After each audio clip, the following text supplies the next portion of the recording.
দিনাজপুরের লিচু বাগানগুলোতে চলছে মধু সংগ্রহের মৌসুম। মধু সংগ্রহের জন্য বিভিন্ন জেলার প্রায় ১,৫০০ মৌ খামারি এখন দিনাজপুরে। বাগানগুলোতে স্থাপন করা হয়েছে ১,৫০০ লক্ষাধিক মৌ বাক্স, যেখান থেকে মধু সংগ্রহ করতে ব্যস্ত মোয়ালরা।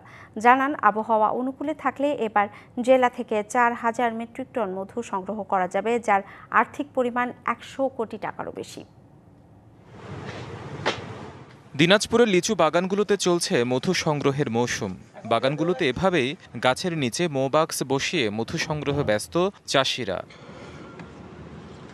এখানকার লিচু বাগানগুলোতে স্থাপন করা হয়েছে ১.৫ লক্ষাধিক মৌবাক্স। শুধু দিনাজপুরেই নয়, নাটোর, সিরাজগঞ্জ, পাবনা, কুষ্টিয়া, সাতক্ষীরা, বাগেরহাট সহ দেশের বিভিন্ন এলাকা থেকে মৌ খামারিরা এখানে আসে মধু সংগ্রহের জন্য। মধু সংগ্রহ করতে আসছে, এখানে খামার নিয়ে মধু সংগ্রহ করতে আসছি। ফুলের তুলনা অনুযায়ী আবহাওয়া যদি আল্লাহ পাক ভালো রাখে তো ৩ টন মধুর আশা নিয়ে আমি এখানে অবস্থান করি। মধু উৎপাদন ও গবেষণায় সংশ্লিষ্টরা জানান, আবহাওয়া অনুকূলে থাকলে এবার ৪,০০০ মেট্রিক টন মধু সংগ্রহ করা যাবে, যার আর্থিক পরিমাণ ১০০ কোটি টাকারও বেশি।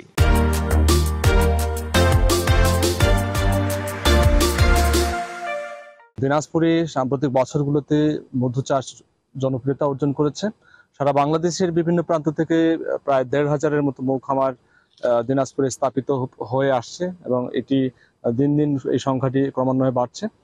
আমরা আশা করছি যে এবছর প্রায় ৪,০০০ মেট্রিক টন মধু দিনাজপুর জেলা থেকে উৎপাদিত হবে এবং যার মূল্য প্রায় ১০০ কোটি টাকা। কৃষি কর্মকর্তারা জানান, কৃষি বিভাগ থেকে মৌ চাষীদের প্রশিক্ষণ সহ উৎপাদন ও প্রক্রিয়াজাতে সর্বাত্মক সহযোগিতা করা হয়। যারা মধু চাষী তাদেরকে সহায়তা করে তারা মধুর বাক্স স্থাপন করেছে এবং ভালো পরিমাণ সেখান থেকে তারা মধু পাচ্ছে।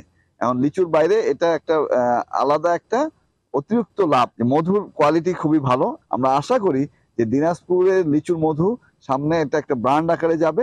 দিনাজপুরের মধু মান, ঘ্রাণ ও স্বাদে অনন্য হওয়ায় এটি জিআই তালিকায় স্থান পাবার দাবি রাখে বলে জানান সংশ্লিষ্টরা।